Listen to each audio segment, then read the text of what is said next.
9 ജനുവരി 9 ഭാവഗായകൻ, തെന്നിന്ത്യൻ ഭാവഗായകൻ നമ്മുടെ ജയേട്ടൻ്റെ പി ജയചന്ദ്രൻ്റെ 1ാം ചരമവാർഷിക ദിനമാണ്. ജയേട്ടൻ ജീവിച്ചിരിക്കുമ്പോൾ തന്നെ ഭാവരാഗം മ്യൂസിക്കൽ ക്രിയേഷൻസ് എന്ന പേരിൽ അദ്ദേഹം പാറ്റേണായിട്ട് രൂപീകരിക്കപ്പെട്ട ഒന്നാണിത്. പക്ഷെ അതിൻ്റെ പ്രവർത്തനങ്ങൾക്ക് അദ്ദേഹത്തെ പൂർണ്ണമായും അദ്ദേഹത്തിൻ്റെ ഒരു സാന്നിധ്യം ഇല്ലാത്തത് കൊണ്ട് അതവിടെ നിന്നു പോവുകയുണ്ടായത്.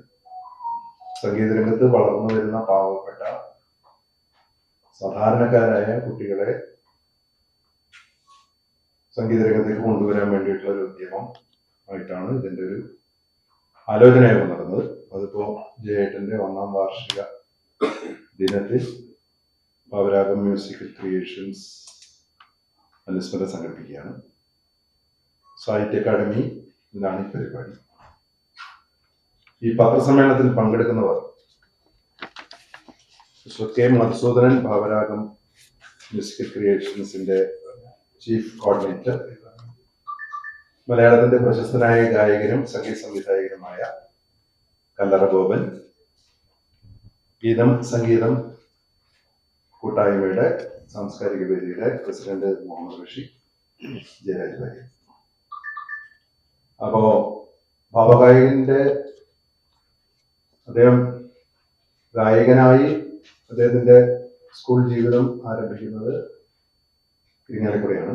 പിന്നീട് ചെന്നൈയിലായിരുന്നു. ചെന്നൈയിൽ നിന്ന് അദ്ദേഹം മലയാള സിനിമ പൂർണ്ണമായും കേരളത്തിലേക്ക് വന്ന സമയത്ത് റെക്കോർഡിംഗ് എല്ലാം പൂർണ്ണമായും നാട്ടിലായപ്പോഴാണ് അദ്ദേഹം തൃശ്ശൂരിൽ പൂങ്കുന്നത്ത് 96 അവസാനം സ്ഥിരതാമസമാക്കിയത്. 2 പരിപാടികളാണ് 9-ാം തീയതി ഉള്ളത്.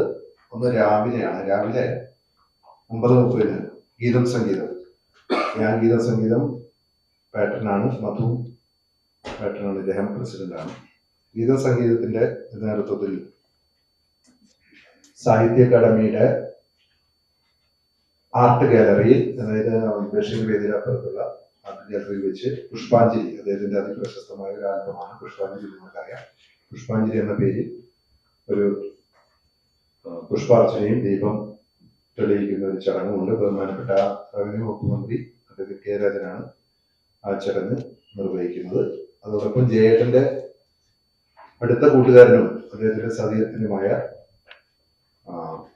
സാഹിത്യ അക്കാദമി പ്രസിഡന്റ് സച്ചിദാനന്ദ മാഷ്, അതുപോലെ കല്ലറ ഗോപൻ, മധുസൂദനൻ, ഞങ്ങളെല്ലാവരും ചേർന്നുകൊണ്ട് പുഷ്പാർച്ചന നടത്തി ചെറിയൊരു ഗാനാർച്ചന നടത്തി. വൈകിട്ട് 5 മണിക്കാണ് ഭാവരാഗം മ്യൂസിക്കൽസിന്റെ അത് മെയിൻ MT ഹാളിൽ 5 മണിക്ക് MT ഹാളിൽ ഭാവരാഗം മ്യൂസിക്കൽ ക്രിയേഷൻസിന്റെ ജയഗീതം സ്മൃതി 1, ആദ്യത്തെ സ്മൃതി. ആ പരിപാടി പി ജയചന്ദ്രന്റെ ഓർമ്മകൾ പങ്കുവയ്ക്കുന്ന ആ പരിപാടിയുടെ ഉദ്ഘാടനം നിർവഹിക്കുന്നത് ശ്രീ പി ജയചന്ദ്രൻ തന്നെ ദേവരാജൻ മാസ്റ്റർക്ക് പരിചയപ്പെടുത്തിയ തൃശ്ശൂരിന്റെ സംഗീത സംവിധായകൻ ഔസേപ്പ് ബച്ചൻ ആ ചടങ്ങ് ഉദ്ഘാടനം ചെയ്യും. അതോടൊപ്പം ജയേട്ടന്റെ ഒരുപാട് ഗാനങ്ങൾ എഴുതിയ ഹരിനാരായണൻ മുഖ്യാതിഥിയായിരിക്കും. അതോടൊപ്പം ജയേട്ടന്റെ പത്നി ശ്രീമതി ലളിത ജയചന്ദ്രൻ, ജയേട്ടന്റെ മകനും ഗായകനുമായിട്ടുള്ള ദിനനാഥ് ജയചന്ദ്രൻ എന്നിവർ വേദിയിലുണ്ടാവും. ജയരാജ് വാര്യരാണ് അധ്യക്ഷൻ. ഗീതം സംഗീതത്തിന്റെ പ്രസിഡന്റ് മുഹമ്മദ് റഷീദ്, സുകുമാരൻ, ചിത്രസൗഹൃദം എന്നിവർ ആശംസകൾ, ഓർമ്മകൾ പങ്കുവയ്ക്കും. തുടർന്ന് ശ്രീ കല്ലറ ഗോപൻ, ദിനനാഥ് ജയചന്ദ്രൻ, വിജേഷ് ഗോപാൽ, മറ്റൊരു ഗായകൻ, ഇന്ദുലേഖ വാര്യർ തുടങ്ങിയ പിന്നണി ഗായകരും ഗീതസംഗീതം ഗായകരും മോഹൻകുമാർ, സംയുക്ത, സലിൽ, കിഷോർ, വിനീഷ് എന്നിവർ ചേർന്ന് ജയചന്ദ്ര ഗീതങ്ങൾ ആരംഭിക്കും. ബാക്കി ഇതിന്റെ കാര്യങ്ങൾ സംസാരിക്കാൻ വേണ്ടി. നമസ്കാരം, ഞാൻ മധുസൂദനൻ. ഈ ഭാവരാഗം എന്ന് പറയുന്നത് നമുക്ക് ജയേട്ടന്റെ എല്ലാ കൊല്ലവും ഒരു ഫംഗ്ഷൻ നടത്തണം എന്നുള്ള ഉദ്ദേശത്തോടു കൂടിയിട്ടാണ് ഇപ്പോൾ നമ്മൾ മുന്നോട്ട് പോകുന്നത്. അതിൽ മേജറായിട്ട് നമ്മൾ ഉദ്ദേശിക്കുന്നത് ഈ രാജവരെ പറഞ്ഞ മാതിരി പാവപ്പെട്ട കുട്ടികൾക്ക് സംഗീതം വളരെ പെട്ടെന്ന് വന്ന് പഠിക്കാൻ പറ്റുന്ന രീതിയിലുള്ള അക്കാദമി, അത് ചെയ്യേണ്ട വലിയൊരു ആഗ്രഹമായിരുന്നു. അതിലേക്ക് കാലെടുത്ത് വെക്കണം. അതേമാതിരി തന്നെ ദേശീയ തലത്തിൽ നല്ലൊരു അവാർഡ് ജയേട്ടന്റെ പേരിൽ, പ്രത്യേകിച്ച് നമുക്കെല്ലാം അറിയാം തൃശ്ശൂരിൻ്റെ ഒരു അഭിമാനം അഹങ്കാരൊക്കെയാണ് ജയേട്ടൻ.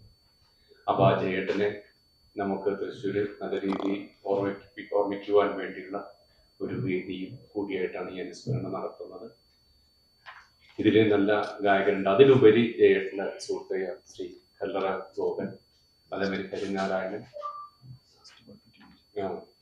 അങ്ങനെയാണ് എനിക്കും വലിയൊരു ഭാഗ്യം കിട്ടിയത്. ജയേട്ടൻ്റെ ഞാൻ എഴുതിയ ഒരു പാട്ട് ജയേട്ടനെ കൊണ്ട് പാടിക്കാൻ സാധിച്ചു എന്നുള്ളതാണ്.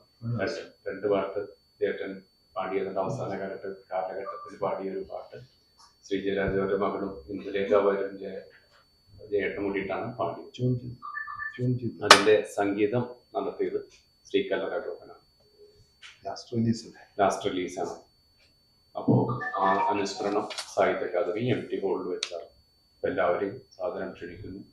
ഈ വാർത്തകളും കൊടുത്ത് ഇത് കൂടുതലും ജയേട്ടന്റെ കാര്യങ്ങൾ നേരിട്ട് ഓർമ്മപ്പെടുത്ത അനുഭവങ്ങൾ പങ്കുവയ്ക്കാൻ കൂടി ഈ ചടങ്ങിൽ ഉണ്ടായിരുന്ന അനുസ്മരണ പ്രഭാഷണത്തിൽ പ്രശസ്ത എഴുത്തുകാരൻ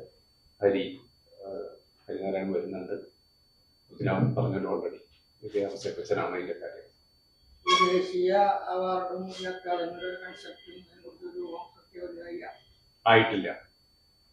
അടുത്ത വർഷത്തേക്ക് അത്, കാരണം ഇത് ആദ്യത്തെ വർഷം വേണ്ടാന്ന് വിചാരിച്ചിട്ടായിരുന്നു ശരിക്കും. ഒരു വർഷം കഴിഞ്ഞിട്ട് ചെയ്യാമെന്നുള്ള ഒരു രീതിയിലാണ്.